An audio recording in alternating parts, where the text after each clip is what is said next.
Hey everyone, welcome to another edition of On the Beat, recapping Syracuse's loss tonight against Georgetown. Kind of fell apart from there at the end. Again, just as always, Tony Olivero here with my fellow men's basketball beat writer Andrew John. Andrew, big story in this game, Rick Jackson foul trouble, has to sit out 7-8 minutes there until the last 6-minute stretch. But the weird thing about it is, when Rick was out of the game, SU kept the lead. He goes back in because he has to play a little timid. That's why they lose it, both offensively and also with him defensively. Thoughts on, I guess, just the fact that that was how this game kind of played out? Yeah, I think that coming into this game, we really expected that Georgetown would struggle to contain Rick Jackson, because they don't have a very big front court. But they were really able to do some things early that were able to really frustrate him. And when he did pick up that fourth foul on what some people might say it was kind of a questionable call.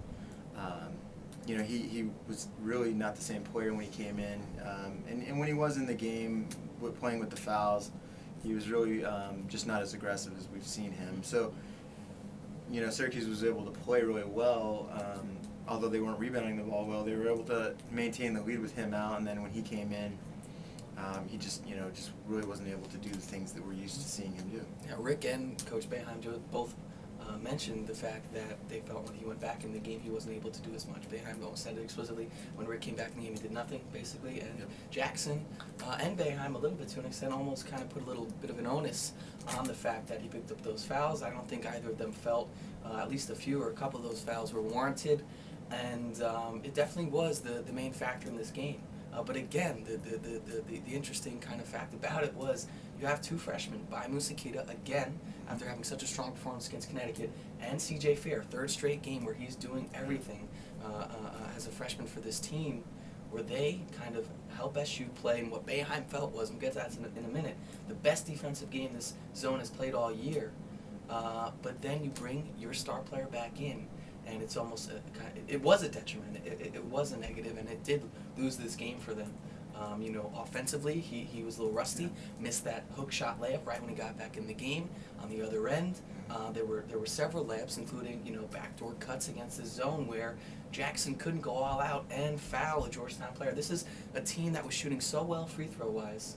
Austin Freeman over 80%, the whole team over 80%. They only shot 50% in this game. Who knows what would have happened if Rick Jackson had one fewer foul in this game? That'll bring it to this last bit. 35 minutes, Brandon Trish called it, of the best defense this team has played all year. Boeheim said it as well. Your thoughts on the zone and how and why it fell apart in those last 5 minutes? Well, the thing about that zone was they were being really aggressive against the guards after Georgetown made some early three-pointers. And, some of the players mentioned that, like you said, they were able to play really good defense for that stretch.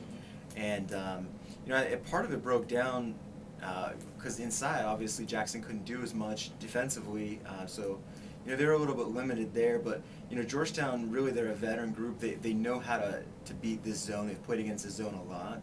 And, they just made the plays. One of the things that they were able to do is they were able to do some high screener rolls. They had players cutting to the basket. You saw Jason Clark get those two easy layups. Chris Wright had another easy layup, and then they were able to get to the line and sink the free throws. And I think one of the things that the players were saying was not only was Georgetown scoring late, they were able to find the keys to break that zone, but Syracuse in turn just wasn't able to score on the other end and they answer. They missed their final 7 shots. It's something that Syracuse really had struggled at times with this year, is shooting the basketball, and we saw that really come back to haunt them in this one. Yeah, Boeheim felt that the reason they lost was because of the offense, not because of the defense. But, in the end there, it was the defense that kind of fell apart. With Boeheim looking on at practice on Tuesday, Hopkins was there telling this team exactly they're going to try to beat us with simple backdoor cuts. For 35 minutes, they kind of kept them at bay. But at the end there, everything kind of fell apart. So we'll see what happens with this team for the rest of the year. Obviously, still number 12 in the nation. They're probably going to drop off a little bit. But this is the Big East, and Boeheim mentioned it after the South Florida game that this is how it goes. This weekend, Saturday, they will have another tough contest coming up at Louisville. And until then, for Andrew, Tony, thanks again, guys.